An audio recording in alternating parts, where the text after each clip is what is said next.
process of time happens and the boy grows up. Who knows how old he is? He's old enough to marry, but something doesn't occur. Notice verse 12. In the process of time, the daughter of Shua, Judah's wife, died. And Judah was comforted and went up unto his sheep shearers, and went up to his sheep shearers to Timnath, he and his friend Hira the Adulamite. And it was told Tamar, saying, Behold, thy father-in-law goeth up to Timnath to shear sheep. And she put her widow's garments off from her, and covered her with the veil, and wrapped herself, and sat in an open place, which is by the way to Timnath, for she saw that Shelah was grown up, and she was not given unto him to wife. Judah behaves corruptly.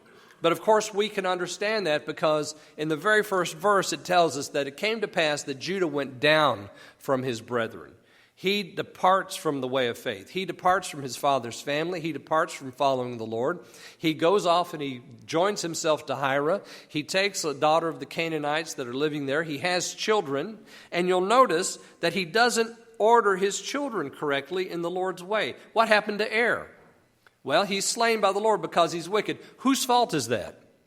Well, it's Er's fault that he was wicked, but where did he learn that behavior? And how come Judah didn't stand up to his own son and tell him, this is wickedness, stop it? We don't know that he did. And we know that Er was so bad that the Lord had to deal with that problem. Then there's Onan. Onan is also slain by the Lord because he's self-conceited, because he's concerned only for himself. He says there, I know that this child won't be mine, so I'm not going to give her a child. Maybe he didn't like his brother, whatever, but he didn't perform the duty of the brother to her. So he completely ignores his responsibility. And what happens? The Lord slays him. How come Judah didn't order his sons right? First of all, to obey the law. Second of all, to live a life of holiness. How come he didn't teach them to walk in the ways of the Lord like his dad had taught him? How come he didn't do that? Why isn't Judah ordering his family rightly? Well, it's because he went down. Secondly, he didn't care about his family's future, which means he disregarded future messianic hopes. Remember, this lady is in the line of Messiah. She's going to bear a child who's going to be a father of another boy, who's going to be a father of a boy, and a father of a boy, and a father of a boy, all the way down for generations until Messiah comes. Isn't that something? God's hand is on this family in such a way that children are born all the way up until the time of Christ, when Jesus is born of Mary and Joseph. And Tamar is one of the links in that chain, and the chain is in jeopardy. And why is it in jeopardy? Is it because of Tamar? No. It's because of Judah.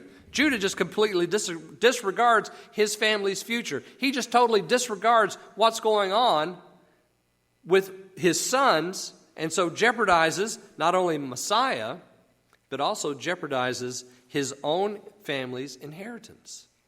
It's unthinkable. The reader of the ancient world would look at this story and say, I can't believe Judah would behave this way. Thirdly, he doesn't personally follow the Lord. You'll notice, as I've mentioned over and over again in that first verse, he went down from his brothers. That's the very first thing. Secondly, he married a Canaanite lady. That was out of bounds. Thirdly, he was involved with Hira, probably not the best friend, who probably influenced him. And then we have in verse 14 that when he does go into Tamar and she conceives, he says it's a shame for he and Hira to be known to have done that. So he is not following the Lord. He's acting just however he wants to act. His behavior is completely corrupt, and he gives into fornication, which is something that he should never have been involved in. How come Judah is this way? And he seeks to hide his sin. So Judah is behaving corruptly. Tamar has had 2 husbands, hasn't had any children yet, and she's just waiting at her father's house for the third one to grow up enough so that she can have him for a husband, so that she can have a child in Er's name. She's still waiting, patiently, by the way. Did you notice what it said there in verse 14? Verse 14, she put her widow's garments off from her. She's been wearing those widow's garments for years now, waiting so that she can have the child, waiting so that Er's family might continue. And now it's not going to happen because Judah is such a reprobate that he won't take the initiative to make sure his family line continues. You know, sometimes there are problems that happen in life that are just problems. Things happen, the enemy attacks, the Lord judges, perhaps. And then sometimes there are problems that happen in life that are just our problem, that we refuse to deal with. And when we refuse to deal with those problems, you know what happens to them? They get bigger and bigger and bigger. And we can ignore them all we want, but they just grow and grow and grow. You know the expression, the elephant in the room? Well, that's exactly what's happened here. There is an elephant in Judah's living room. And he just refuses to deal with it. He closes his eyes. You know, it's that, see no evil, hear no evil, speak no evil. That's Judah. He is walking in open sin, walking in open rebellion. He's acting like it doesn't matter. He is so apathetic that you can prick him with a pin and he won't feel it. That's just how dead he is on the inside. And all the while, there's this little lady waiting with her widow's garments on, hoping that Judah will do right.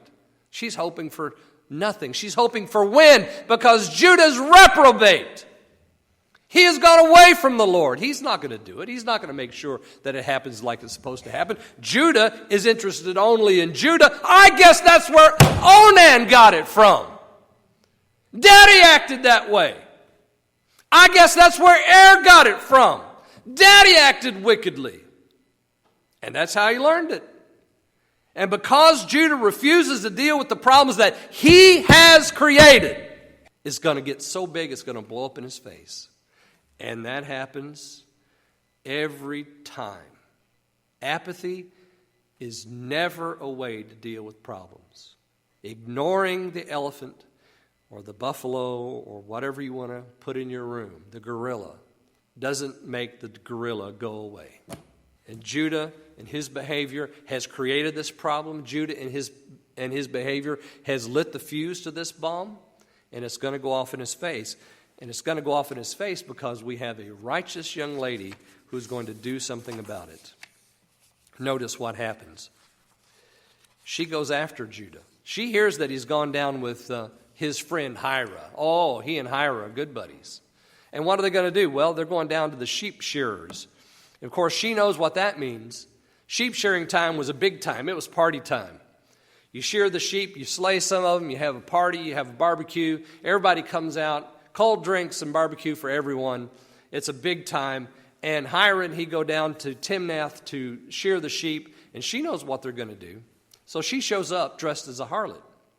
She sits beside the road. Now, there are probably a lot of men around because it's sheep shearing time. She's probably saying no to everybody until Judah walks up. And when Judah walks up, she says, "Oh, yeah, hi, how are you?" And he doesn't, of course, recognize her because it says there in verse 15, Judah saw her, he thought her to be an harlot because she had covered her face. So she's all decked out in her colored clothes. She's got a pretty veil, probably some kind of jewelry around her forehead, cover over top. She's probably just the most attractive woman there. Judah sees her, and of course, Judah is acting like Judah wants to act. Judah's behaving like Judah wants to behave. And so Judah's going to get what Judah wants. And so he goes up and he says, "Hey, how about if you and I get together?" And she says, "Well, that'd be okay, but what are you going to give me?" Because he thinks she's a harlot. And there's payment that has to be exchanged. And so he doesn't have anything. And notice what she says. This is how clever this young lady is. "What pledge shall I give thee?" And she said, this is verse 18, "How about thy signet, thy bracelets, and thy staff, which is in thine hand?" And he gave it her and came in unto her, and she conceived by him. Finally, this young lady is going to have a child. She's going to have a child which will be reared up in the name of her first husband. And it comes by her father-in-law. Now, we look at that and we say, boy, this is ugliness. This is bad. But if you were a person in the ancient world and you read this story, you would have said, good for her. That's exactly the way it should have happened. You wouldn't have been upset because she put on her clothes and sat by the roadside. You would have been upset because Judah had ignored her and hadn't given his son to her, you see. So she pursues a continuation for Judah's family, even while Judah shows no interest in doing so. She is faithful to Judah even when Judah is not faithful to himself. She follows the law and expects the result even when Judah has no interest in it whatsoever. Even though the husband whose interest she is trying to protect was a very wicked man, even though he was slain by the Lord and his brother was slain by the Lord, still, she's doing this despite that behavior because she's concerned about continuing the family line of which now she bears a name. She wants to see the house of Judah continue, and thank God she does, because Judah has no interest in it. You know what apathy can do for us? It can kill our spiritual interest. It will kill your devotion. It will kill everything about your interest in God and family and all of it. I mean, it will rip it out, and you'll just become a self-interested, shallow, pleasure-seeking person. That's all apathy will do for you. Ever it does for you. And that's what's happened to Judah. He has no concern. But thank God Tamar does. She's going to do something about it. And notice, she doesn't stay there. Once this happens, she goes home.